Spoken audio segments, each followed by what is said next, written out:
Le grand rush pour le Tour de France. Des milliers de personnes sont déjà présentes sur les routes des Hautes-Alpes pour assister aux 3 jours de passage du centenaire du Tour dans le département. Le Tour dans les Hautes-Alpes qui est bien parti pour être un immense succès populaire. Ah bon, on aime tout, la montagne, la campagne, l'environnement, tout est sympathique. Je supporte Volcker, déjà. Et puis à l'époque, à une certaine époque, c'était Armstrong, bien sûr, mais tout ça, ça change un petit peu. Et s'il y a bien une chose qui ne change pas, c'est l'ambiance au bord des routes. Une ambiance tout sourire, entre amis, en famille ou bien seul. Il y a 2 ans, ça reste l'ambiance du Tour, de toute façon. L'ambiance du Tour du camping-car, en ce qui me concerne, mon point de vue, c'est la rencontre avec les gens. On s'est rencontrés l'année dernière dans le Jura. Et là, cette année, on s'est appelés, puisqu'on habite pratiquement l'un à côté de l'autre.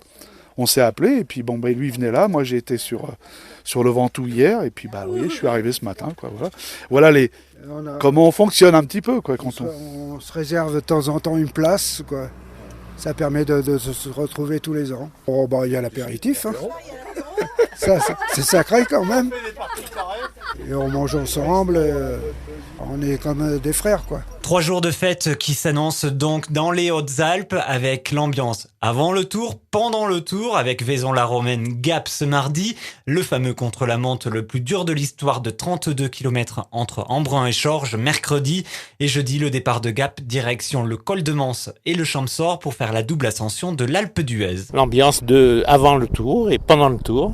On est de Carpentras, on habite à 20 km.